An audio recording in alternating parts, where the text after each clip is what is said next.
Ninashukuru sana kwa sababu ya siku ya leo. Niliomba muda huu niweze kuzungumza na wanahabari kwa ajili ya mambo ya muhimu ambayo nafikiri ni ya muhimu kwa nchi, ya muhimu kwa taifa na ni ya muhimu kwa ustawi wetu. Kama mnavyojua, tarehe 26 mwezi wa 12 2021,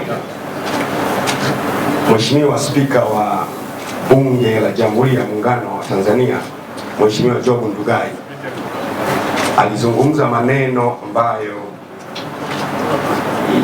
mimi nayaona kama hayakuwa sawasawa, na nikaona ni vema mimi kama mimi, kwanza mwanachama wa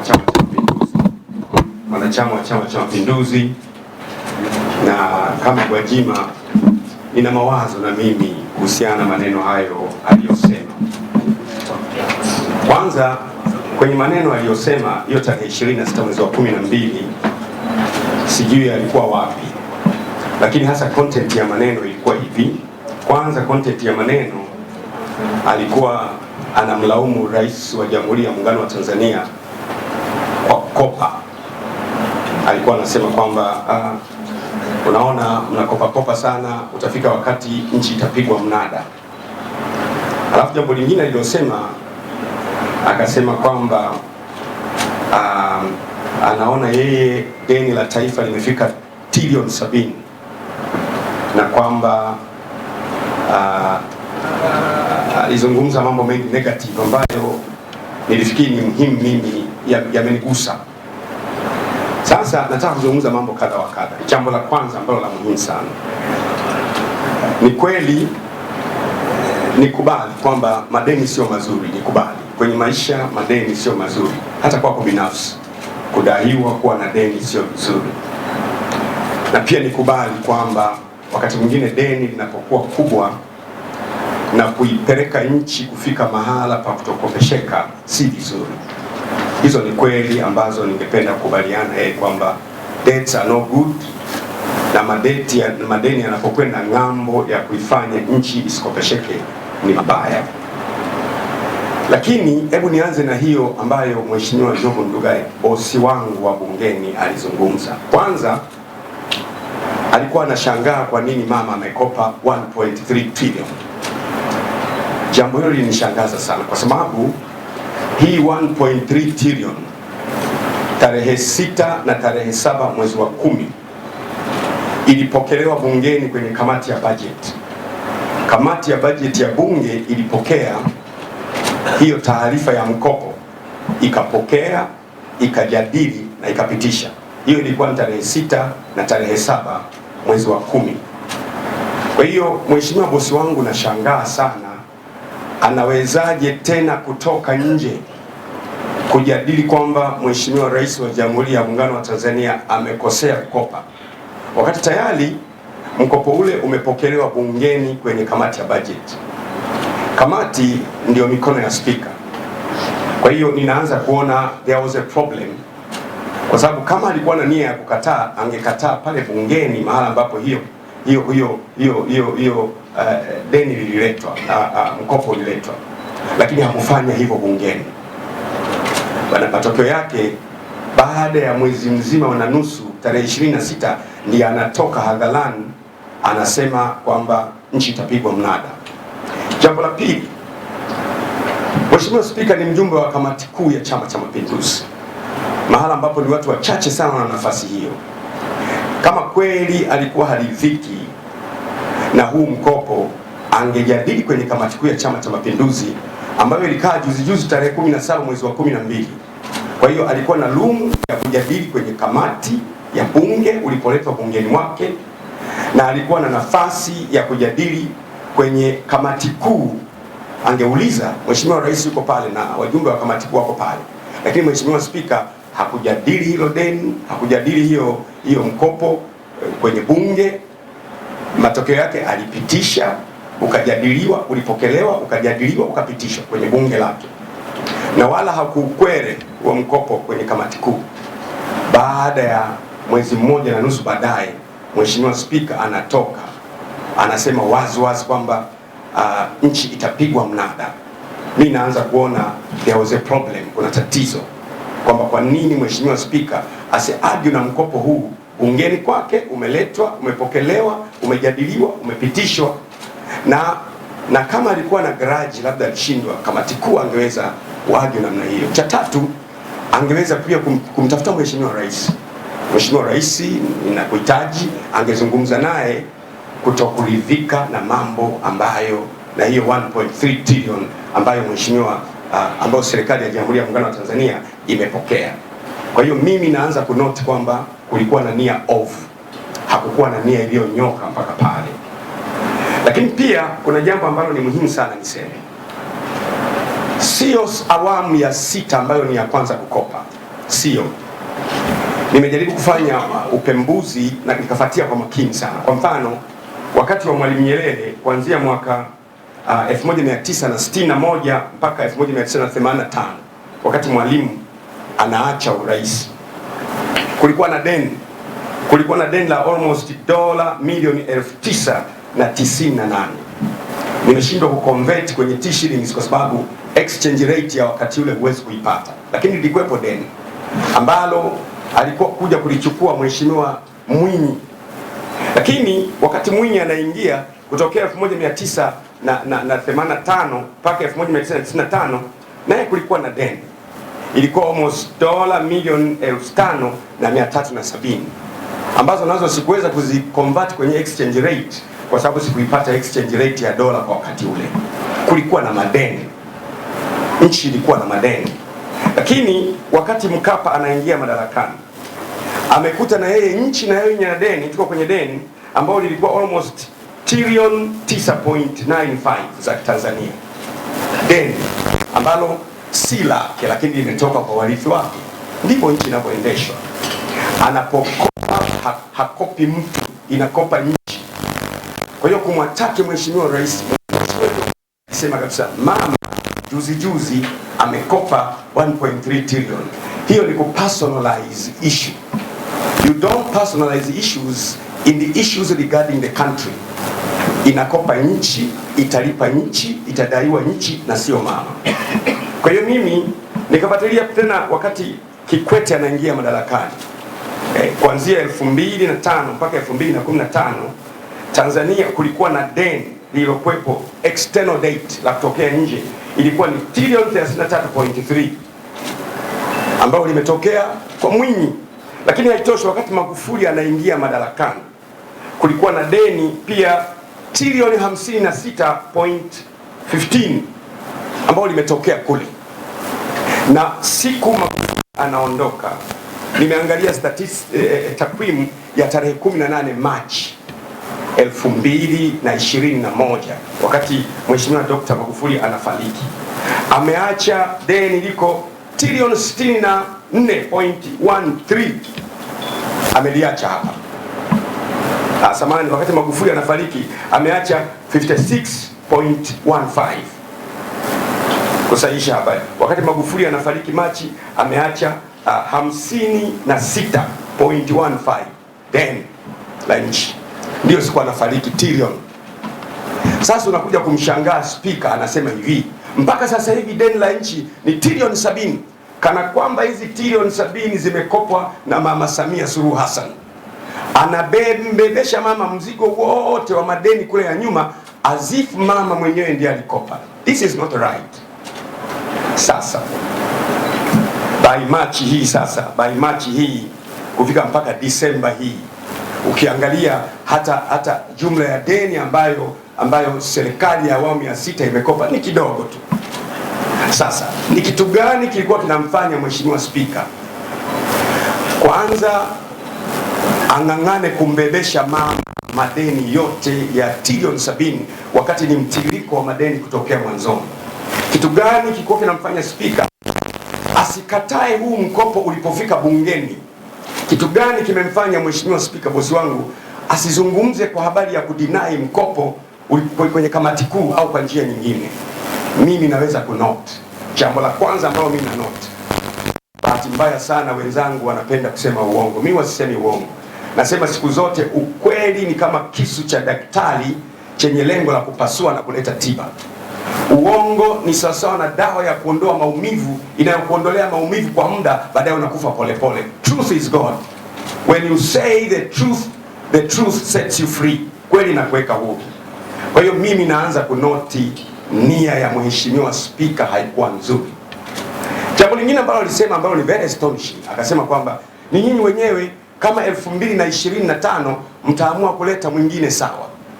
Anawezaje mkuu wa muhimili kama spika na mwanachama wa Chama cha Mapinduzi kusema 2025 mlete mwingine, wakati anajua mira ya Chama cha Mapinduzi, rais akipitishwa na Chama cha Mapinduzi kuwa mgombea huwa tunafanya miaka mitano. Spika anawezaje kusema hivyo? Inanipa picha kwamba spika anaweza kuwa na mtu wake, spika anaweza kuwa na anachowaza.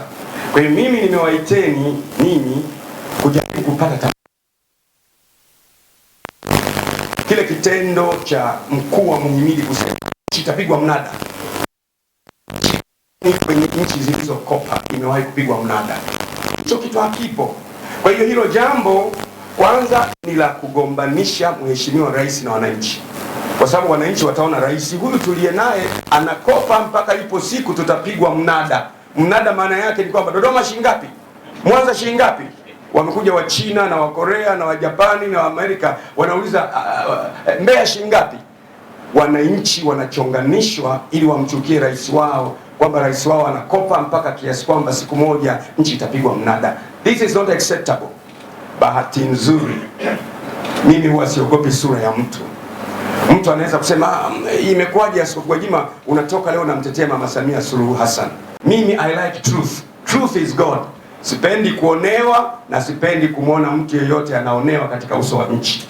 Kwa hiyo kwa hili nasema si sawa sawa Mheshimiwa Spika alipofanya. Jambo lingine ambalo naliona ni kuonyesha kwamba deni la nchi limesababishwa na Mama Samia na kumfanya Mama Samia adhoofu.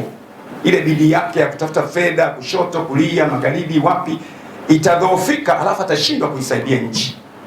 Kwa hiyo ni nia ovu. Na mimi kwa sababu ya nimedigest na nikafikiri kwamba kwa maneno haya na kwa usemi huu haijawahi kutokea mkuu wa muhimili akatoka wazi point blank anampinga rais wake na mwenyekiti wake wa chama. Ndugu zangu, ieleweke, kwa mujibu wa katiba ya Jamhuri ya Muungano wa Tanzania, spika sio lazima awe mwanachama wa Chama cha Mapinduzi. Mtu yoyote anaweza kuomba kama na sifa ya kuwa spika akawa spika bila kuwa na chama.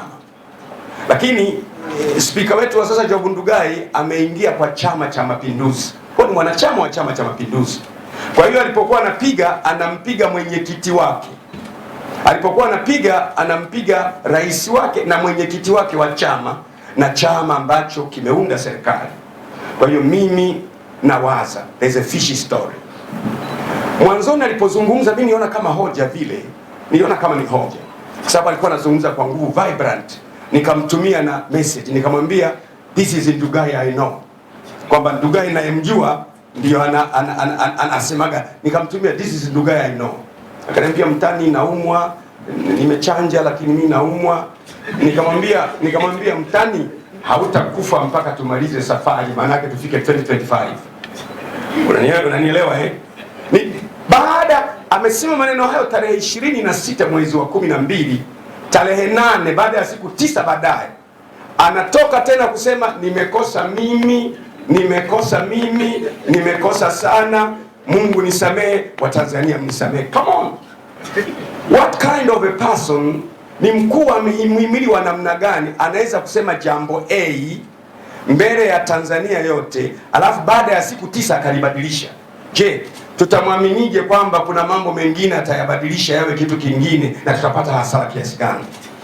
Kwa hiyo mimi namshauri yeye, natumia wanahabari kumshauri yeye, namshauri bosi wangu kwa unyenyekevu kabisa, hali ni mbaya, kwa sababu tayari kuna wanachama wa Chama cha Mapinduzi bungeni ambao tutaambatana mwenyekiti wetu Mama Samia Suluhu Hassan, kwa sababu ndio mwenyekiti wetu, kwa sababu spika ni kaka yetu, kwa maana kwamba ni mwanachama wa Chama cha Mapinduzi kama sisi, na amechaguliwa na bunge la Jamhuri ya Muungano wa Tanzania kuwa spika.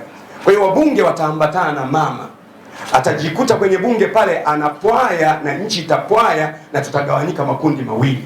Na mshauri Mheshimiwa Spika Job Ndugai ajiuzuru na awaachie Watanzania wengine watakaomsapoti mama kuifanya hii kazi barabara, na ili mama ng'ae na nchi ng'ae na twende kule ambako tunatakiwa. Kwa hiyo ndio sababu nimewaita wanahabari, kwamba ni ushauri wangu. Hii mambo ya kusema nimekosa mimi, nimekosa sana, nimekosa mimi, Mungu nisamehe na Watanzania nisamehe, tutasema mpaka mara ngapi? Kama umekubali umekosa, basi jiuzuru, kwa sababu umekosa. Kwa hiyo mimi lengo langu ni kutaka kumsaidia mama. Sikizeni niwaambie, mkopo aliopata mama 1.3 trillion ni wa masharti nafuu kuliko mikopo tuliyowahi kupata. Na Spika alikuwa anajua tangu mkopo naingia bungeni. Spika alikuwa anajua, si mjumbe wa kamati kuu. Spika angempigia, Spika angemtafuta. Kile kitendo cha Spika kuzungumza mbele ya watu kulikuwa na kitu. Na anaposema kwamba jamani 2025 mtaweka mnayetaka, Spika na mtu kwani? Spika na mtu anayetaka kumweka, kwa nini kusema hivyo? Kwa hiyo mimi nataka kusema kwa ufupi, kweli ina gharama zake, and any truthful person would like to pay for the cost of truth. Kweli zina gharama zake. Ni bosi wangu, nitamkuta bungeni, lakini namshauri ajiuzuru ili nchi iwe stable na apatikane mtu mwingine ambaye anaweza kusaidiana na Mama Samia Suluhu Hassan ambaye mpaka sasa hivi anafanya vizuri kuiongoza nchi na kuipigisha hatua. Asanteni sana waandishi wa habari na Mungu awabariki. Nataka niruhusu maswali 10. Swali bovu litapata jibu bovu.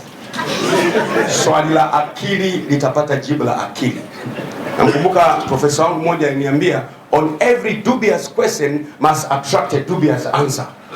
Kwamba swali la kipumbavu litaleta jibu la kipumbavu na swali la kisomi litaleta jibu la kisomi. Simaanishi na kutisha kuogopa na kutisha kuuliza swali, lakini naruhusu maswali 10 utajibu instantly, baadaye nitaruhusu muondoke. Karibu, unasema wewe ni natokea wapi na swali lako ni lipi? Kama hakuna swali, ndio karibu. Naitwa Msuya, natokea gazeti la Raia Mwema. Msuya, unatokea gazeti la Raia Mwema, karibu. Swali la kwanza nataka kufahamu, kwa maelezo yako ulipozungumza hapa, umeonyesha kwamba baada ya kusikia kauli ya Spika ulikiri kwamba huyu ni Spika unayemjua. Sasa baadaye anasema aliomba msamaha na yeye amekubadilisha. Sasa Tanzania kuelewa katika upande, sababu kama yale yale ongea uliyaelewa. Yeye kama msamaha na maana yale yameshakuwa ni sio ya kweli, na mwanzo nilikuwa naona ya kweli na kuvigezo gani unatumia kwa kaona ni ya kweli. Swali la kwanza. Ukiuliza swali moja na kujibu itakuwa rahisi. Nilimwambia this is Ndugai I know. Hilo neno lina mambo mengi sana. This is Ndugai I know. Umeelewa hicho ndicho nilichosema. This is Ndugai I know. I know. Si ndio maana yake? I know kuna mambo mengi sana. I know can be negative or positive. Usichukue positive. Karibu swali lingine. This is Ndugai I know. This is Ndugai I know. Umeamua kujitokeza katika wabunge wa bunge hili kuelezea hii kadhia. Hebu waambie Watanzania Ndugai unayemjua ni yupi? Si wakati wake sasa hivi. Nimesimama hapa kuja kuelezea kazi aliyofanya Mama Samia Suluhu Hassan ya kuleta 1.3 trillion mkopo wa masharti nafuu, asibezwe na mtu yoyote. That's why I'm here. Mwingine hapo nyuma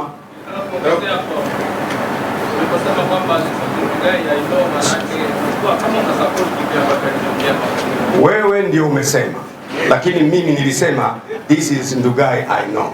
Swali lingine. Nilikuwa kufahamu kutokana na mkopo wa trilioni 1.3 wananchi wako wa jimbo la Kawe wamefaidika vipi? Huyu mtu ameuliza swali material sana. Amesema kutokana na mkopo wa 1.3 trillion wananchi wa Kawe wamenufaikaje? Kwanza mimi nilifurahi distribution ya mama. Mkopo ule serikali ilisuggest namna ya mgawano, na namna ya mgawano ule ukapelekwa kwenye kamati ya budget ya bunge. Kamati ya bajeti ya bunge ikajadili na ikapitisha huo mgawanyo. It was very smart. It is for the first time that we took the money and the distribution was very smart. Na kingine, mama alivyotafasiri mkopo ametafasiri vizuri. Anasema kama ni mkopo wa COVID, basi tujenge mashule, kuwe na madarasa mengi, ili ikitokea social distancing, wanafunzi wakiwa na madarasa mengi wanaweza kupata social distancing. Cha pili, tujenge mahospitali ili panapotokea COVID watu watibiwe. Cha nne, tununue vifaa tiba inapotokea wagonjwa hawa wakatibiwe. Kwa hiyo difference ya tafasiri yake ya mkopo ilikuwa nzuri, tofauti na nchi zingine ambazo wananunua mkopo maski zote. Lakini this person, kwa maana ya rais, tafasiri yake ya mkopo uende wapi imeleta mantiki sana kwa mkopo na kwa watu. Kwa hiyo Kawe tumejenga mashule, madarasa ya kutosha, mengi hujawahi kuona kuliko wakati wowote. Kwa hiyo this is why I say ni vibaya kubeza hiyo 1.3 trillion ambayo imepitishwa na bunge la Mheshimiwa Ndugai. Mtu wa tano. Mimi naitwa Alpha Wao, natokea TBC. Unaitwa? Naitwa Alpha Wao, natokea TBC. Alpha Wao, natokea TBC. Karibu swali.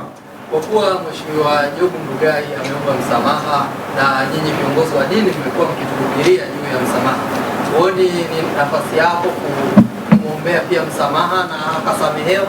Swali lako ni kwamba kwa kuwa Job Ndugai ameomba msamaha na mimi ni kiongozi wa dini ambaye msamaha ndiko unaishi, kwa nini sasa si wajibu wangu kumwombea msamaha Job Ndugai? Nataka nikufundishe kanuni ya msamaha. Ukimsamehe mtu sio lazima muwe wote tena. Mnaweza kusameheana na mkasema tumesameheana ili tusiumizane, tusiwe pamoja. Na hiyo ndio nashauri. Msamaha ule umepokelewa na hisi, lakini na mshauri asiwe pamoja na Mama Samia Suluhu Hassan. Swali la 8. La 6. Bado 6 tu, sawa. Hata ukisema la pili, mimi najibu yote. Ndio la 6 kaka. Unatokea Macho Media Online TV. Karibu. Macho Media. Yes, Macho Media Online TV. Karibu swali. Naam, swali langu kwamba nilikuwa nataka nijue kuna uhusiano wote katika kazi yako ya utumishi na kile kinachoendelea, kwa sababu na wewe pia ulipewa suspension kufika kule bungeni. Kwanza ni noti. Hakuna uhusiano kati ya mimi kuzuiwa kwenda bungeni na Job Ndugai kumsemesha Mheshimiwa Rais asiyofaa, kwa sababu mimi sijamtuma. Unaelewa eh? Hakuna uhusiano. You cannot connect the two. Kwa hiyo it is not related. Mwingine wa 7 sasa. Wa 7 pale ndio. Kwa mimi nilikuwa sijamaliza swali langu katika kesi. Swali langu lingine ni kwamba haya yote yanayosemekana nyuma ya pazia kwa habari ambazo ziko chini. Ndio. Kulikuwa kuna kitu kinaitwa Sukuma Gang. Na wewe ulisema kama ni mmoja wapo wa hiyo kampeni ya kumharibia rais 2025. Labda unaweza kushirikisha namna gani unahusika na hiyo kampeni kama ndugu yangu anahusika? Ameuliza kwamba kulikuwa na Sukuma Gang ambayo kazi yake ni kumharibia Mheshimiwa Samia Suluhu Hassan, na unaniambia kwamba na wewe unasemwa ndio kiongozi wa Sukuma Gang. Sasa ndio nina proof sasa kwamba mimi sio kiongozi wa Sukuma Gang. Ndio maana namtetea Mheshimiwa Rais. Nikuthibitishia sasa. Mwingine wa 9. Ongea kwa sauti brother. Rais Mheshimiwa Job Ndugai amefungwa na amesema rais mbaya. Swali lako jenero ya Mheshimiwa Job Ndugai ya kusema hivi 2025 hata kama mkileta mwingine sawa. Yale maneno yananipa mawazo kwamba kunaweza kuwa na watu wengine nyuma ambao lengo lao ni kumweaken, kumfanya Mheshimiwa Mama Samia Suluhu awe dhaifu, ashindwe kuperform ili wa take advantage. Mimi nafikiri hivyo, ni hisia zangu. Swali la mwisho alafu tunaondoka. Sawa. Mheshimiwa, naitwa Peter Edson, natoka Mwananchi. Peter Edson kutoka Mwananchi, karibu. Naomba kufahamu kwa sasa katika ulimwengu wa roho unamuonaje Mama Samia? Lakini pili, Rais Ndugai asipojiuzulu wewe utafanya nini? Swali la ndugu yangu kutoka Mwananchi, katika ulimwengu wa roho na muonaje Mama Samia? Siko kwenye ulimwengu wa roho leo. Leo niko kwenye ulimwengu wa wanahabari. ninamuona kama mama aliye perform vizuri na anataka kuhujumiwa na baadhi ya wanachama wa Chama cha Mapinduzi. Swali lingine, Jobu asipojiuzuru haiko kwenye mamlaka yangu. Mamlaka yangu mimi ni kwamba nashauri, kumekuwa na ukungu mkubwa, it is too foggy. Akienda bungeni, sisi wabunge tutashangaa, umemsema vibaya mwenyekiti wetu. Wabunge watagawanyika, watakuwa wanamzodoa, na ili amalize kwa heshima bila fedheha. Hii ndio window opportunity Mungu kamfungulia. Nawashukuru sana wanahabari, karibuni tena siku ya jambo lingine. Asante sana. Macho Media, thamani kwa wote.